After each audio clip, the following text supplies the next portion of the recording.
solution to end rotational power cuts, blackouts, if you will, in 2 years without increasing tariffs. Is that even possible? Well, it does sound rather too good to be true. Well, that's the thoughts of Clyde Mallinson, independent analyst, energy analyst, joining us here on the show. Hello, Clyde. Thanks for coming in. Glad you got here with all the robots that aren't working. Yeah. Apparently they were working, driving it. Small miracles.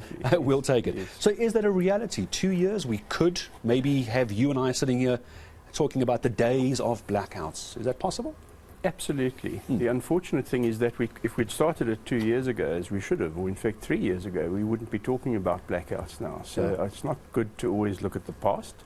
But the reality is that we could have done something. And I think Meridian brought out a study that said if we had just carried on procuring our renewables as per the intended REAP program, we would have had 5% of the amount of load shedding in 2021 that we actually had. Just with if we had carried on as we should have. It's almost it's like we're playing a game of could have, would have, should have. You know, could have done that, would have done that, should have done that all those years ago. So I suppose even if we start doing that now, we kick the tin a bit down the road. What's your best case scenario if we were to get on board? We'll talk about IPPs and red tape in a moment, but if we got on board and did what we had to as a country now, how long before we take that little, you'll see it on the screen over there, blackout stage 3 off the screen? I think there's a couple of caveats here. The first one is that the coal fleet must behave at least as badly as it's behaving. It mustn't behave worse. Okay. So that's the first thing. So it's behaving badly. It's behaving badly, but it mustn't behave worse. And some of the solutions that are out there will actually give it a chance of behaving better. So that's a given. If it behaves worse, whatever we do, we're still going to be in trouble. But we can install up to 10,000 megawatts of wind and solar, coupled with about 5,000 megawatts of storage inside of 2 years, if we treat it as an emergency, as we should treat it. Now, I want to be very specific here. Before you're specific, just help me understand, because I'm afraid I only got a BA degree. I'm not as clever as you energy experts. What does 10,000 megawatts mean? Is that Cape Town? Is that Joburg? Just give me a geographic sense of what that will make a difference to. Okay, well, remember, 10,000 megawatts of wind or solar doesn't generate the same as 10,000 megawatts of coal or other, because it only generates, we call it a capacity factor. The capacity factor of solar is close to 30%, wind close to 40%.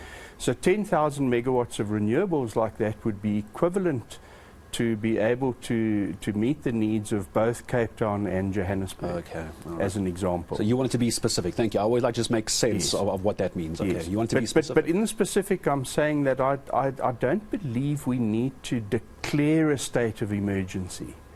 What I've been saying for a long time now is we have to treat the shortage of energy as if it were an emergency, and there's quite a big difference between those two. A state of emergency conjures up troops on the streets, kind of not allowed out of your house, you know, dare I say crop bottom trousers, but that's a kind of a state of emergency. We need to, and I've been saying this for a long time, we need to treat the situation, the crisis, as the emergency which it is. We know it's an emergency. We don't have to declare it. And so within the current framework of what's possible, we have enough tools and levers to allow us to tackle it as an emergency, and that's what's going to be needed to get that amount onto the grid. And what you're talking about is not that unusual. We've spoken to people before, I certainly have, who are saying the skills are there, the technology is there, the brain power is there, but all of these levers that we need to pull on these big DB boards in our mind are tied up by red tape, aren't they? How big an issue is that really in your world? It is a big issue, and I mean, a lot of that tape has been removed, but we need to do it at all scales. I want to give you a very concrete example. We have approximately 26,000 schools in this country. If each of those schools put 100 kilowatts on their roof, which would actually be quite easy to do, in other words, there's enough roof space, that would already be 2,600 megawatts. That's a quarter of what we need. Now, the problem with schools is that they're not there on the weekends, they're not there in the holidays, so they would be generating that power even when they weren't using it in the school. And that's where the whole notion of net metering comes in. Those schools should be enabled to sell that power back into the municipalities where they reside. And that would mean that we've added 2,600 megawatts, We've taken schools off of load shedding, and we've got a quarter of the way there. I mean, wouldn't that be fabulous? And the school could make money, if I understand correctly, by selling it back. It would cost the school less than it's paying for its electricity at the moment, and they could make money by selling back. And you could say to the parents of the schools, if you guys want to invest in this for your school, for your children, we'll give you a tax break. So you know, there's lots of levers that can be pulled. Let's imagine for a moment in an alternative universe, Clyde, that I've pulled the minister that needs to make all the changes to this. You tell me which minister that is, and you were sitting with the minister right now, and you had 1 minute with him, and he says, all right, Clyde, I saw you talking to Gareth. Tell me what to do. Well, the minister that we have at the moment is the Minister of Minerals and Energy, and I'm actually a geologist.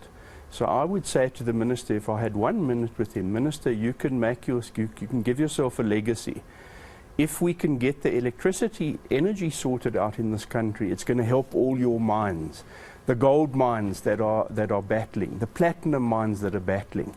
Your portfolio is battling, and it's within your power to help the unions and the miners and everyone, not to hinder them. That's what I would say. There's an opportunity to accelerate and invigorate mining and value add in our minerals industry. So that was the one person that you would need to speak to. I'd like to get your thoughts on this before I say goodbye, Clyde. There's been calls, and I'm curious to get your thoughts on this, because you play in this sector, for Eskom CEO, Andre de Ruyter, to step down. Someone's saying it's not going to make a difference who you put in now. He's got the ship steady, and it's moving forward. Should Andre de Ruyter step down? Is he really the problem, or does it go higher up?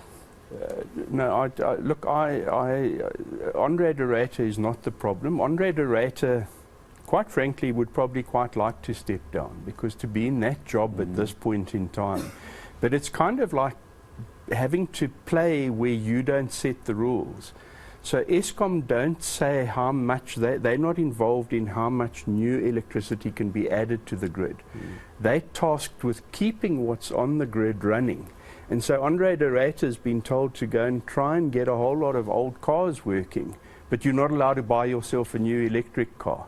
And he's kind of got his hands tied. So, you know, whether it's Andre de Ruyter or anyone else, it would just be a loss of momentum. There's momentum building up within Eskom. And I would actually like to see Eskom lead the emergency procurement, in the sense that they are the operators of the grid. They, in fact, are energy army, if you like. And if we're going to war against shortage of electricity, do we want to send the energy army to fight for us, or do we want to send the politicians? And that's the way I would look at it. It's a very clever way of looking at energy army or politicians. There's a question I'm going to ask. Clyde, thank you very much for coming in. I appreciate your time. Clyde Mallinson, independent energy analyst, joining us here on eNCA. Plenty more on power throughout the day. You'll see at top of your screen, top right-hand side, currently stage 3 blackouts. We're told it's going to get better. It's not getting better yet. I wonder what a day without load shedding is going to look like.